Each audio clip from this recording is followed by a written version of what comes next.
Hello, everyone. If you like what I'm doing here, please consider subscribing, liking, and commenting. It would really help the channel out quite a bit. Thank you very much.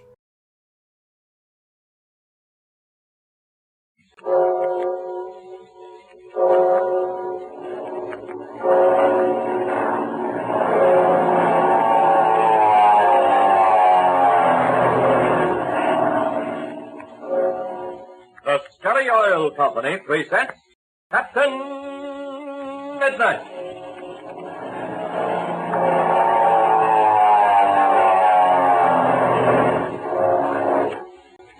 Captain Midnight, brought to you every day, Monday through Friday, at this same time, by the Skelly Oil Company, Skelly Jobbers and Dealers.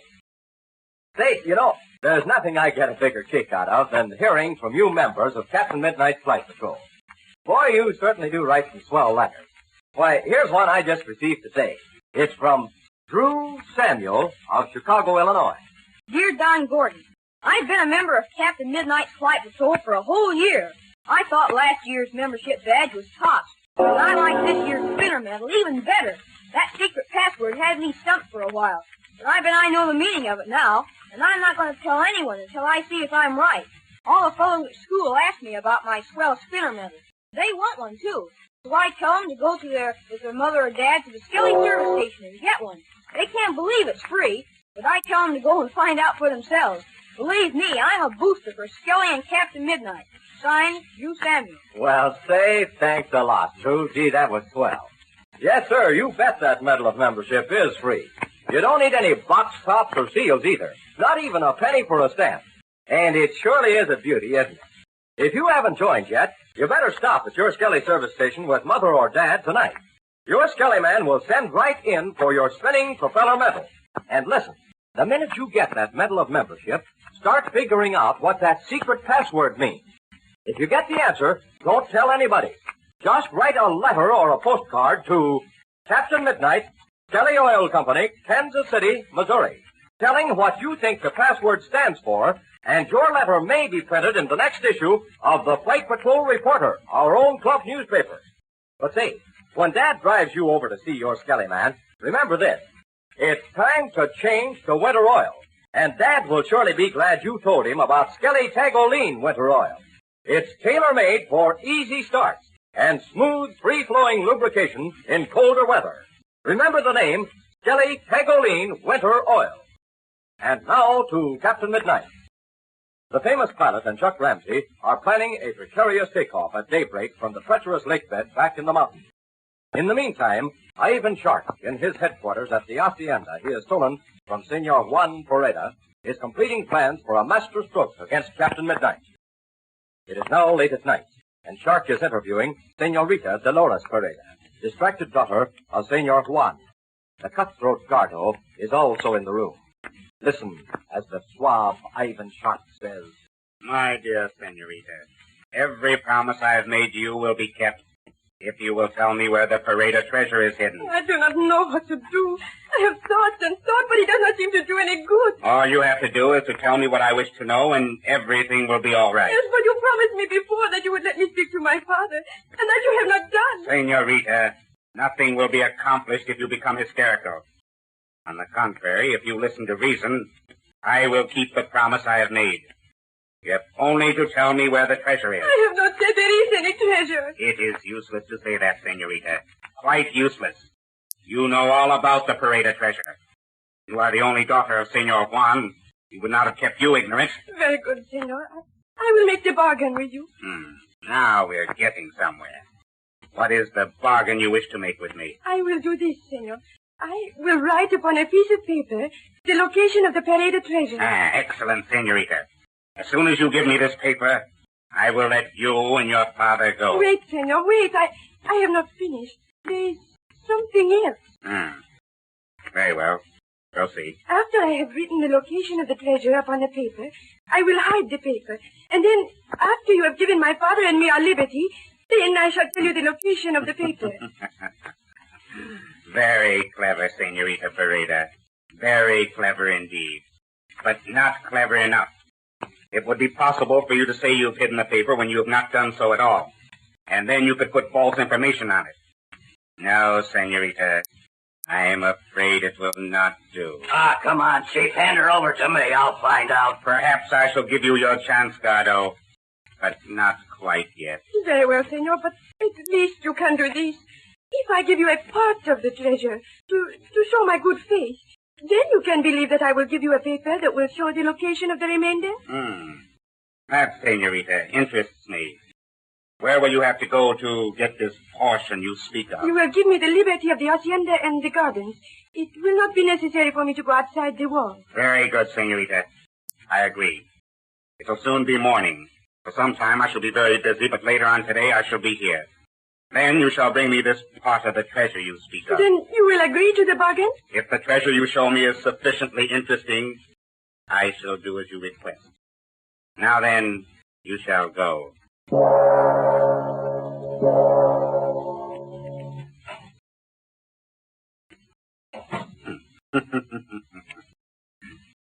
Fang. You wish to speak to me, Master? Yes, Fang. You are to follow Senorita Perada, and you are to keep her under observation the rest of the day. You must not fail in this. Very good, Master. You must be careful that she does not know that you are watching her. I understand, Master. Very good. You may go. Yes, Master.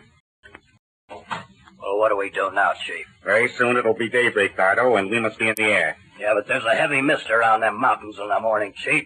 We can't do much till it clears up. We will be ready to take to the air, and the instant the fog begins to lift, we will take off. Okay. Anything else? You will see that all ships and pilots are ready to fly. Go now, and then send me word. Okay, Chief. Gardo never fails.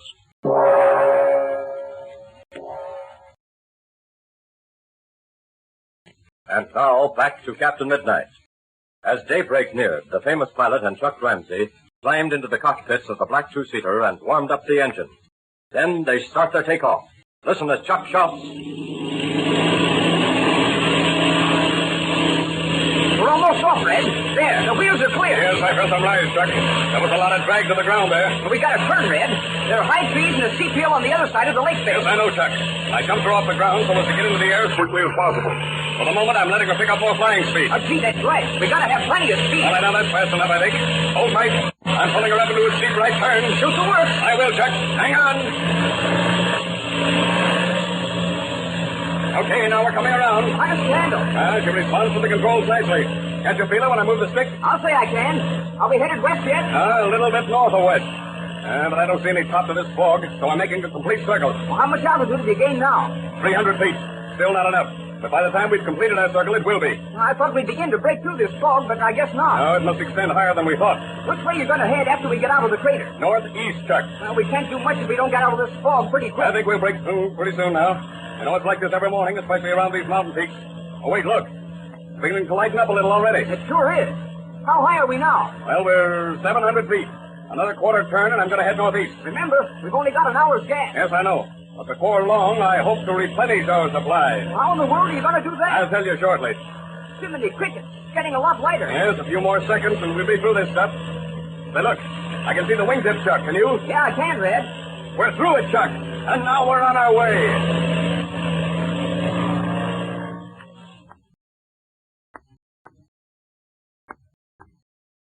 And now we return to the shore of the dried lake bed. Two shadowy figures, Patsy Donovan and the Mexican boy Pebbles, listened to the takeoff of the Black Two-Seater.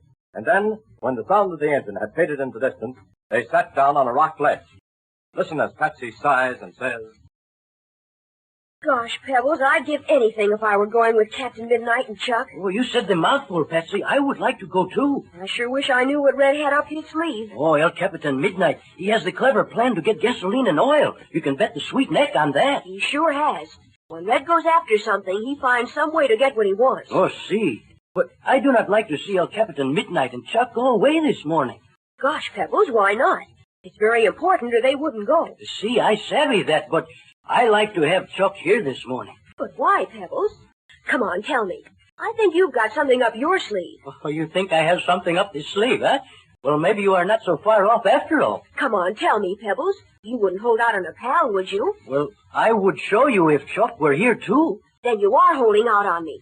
What is it, Pebbles? No, I cannot tell you.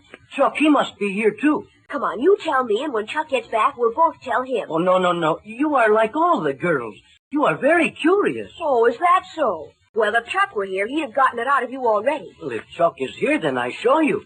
As soon as he returns, I will show you both. Oh, I hope Chuck hurries and gets back soon. Gee, Pebbles, I wonder where they are now, and what's happening to them.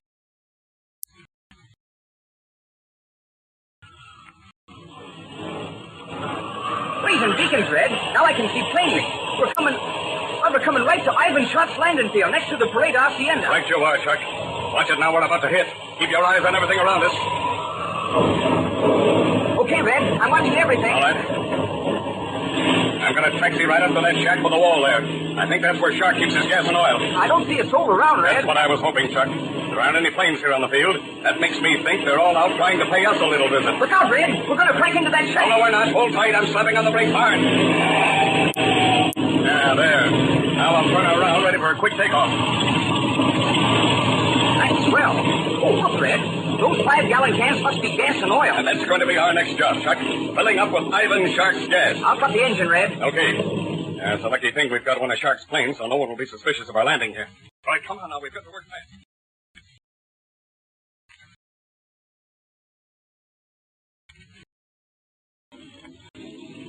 Well, that's done. Her tanks are all loaded, Red. Wait a minute. Look, Chuck. That wall back there. There's a man looking over it. Come on. Let's see what he's watching. We might find out something important. Gee, Red, it's a garden full of beautiful flowers. Yes, I can't make out, though, what that fellow's watching. Red, that fella. Oh, he looks like an Oriental. You're right, Chuck, he does. What in the dickens? Why, there's someone in the garden. There, over to the right, Red, near that summer house. Mm-hmm. It's a girl, Chuck. And she's beautiful, too. Gosh, I wonder who she is. Careful, Chuck. Look, that fellow sees us. He's watching us. Gee, looks as if he'd seen a ghost. Yeah. Why, brazen beacons, Red. He's starting to run for our ship. He must suspect us. Oh, the jig is up, Red. Oh, no, it isn't, Chuck. Come on.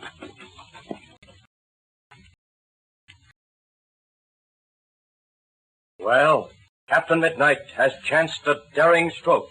He has landed at Ivan Shark's headquarters. But neither he nor Chuck knows that the fellow they have observed is Ivan Shark's personal servant and bodyguard, Fang. But say, what is the surprise Pebbles has in store for Chuck and Patsy? It's something you must not miss. So be sure to tune in tomorrow to Captain Midnight. Say, how many of you wide-awake young junior pilots have remembered to tell your dads about the original tailor-made gasoline, Skelly Aeromax? Have you explained to him how Skelly Aeromax is weather right for your car because it's tailor-made for quick starting, for pep and power and pickup in your kind of weather?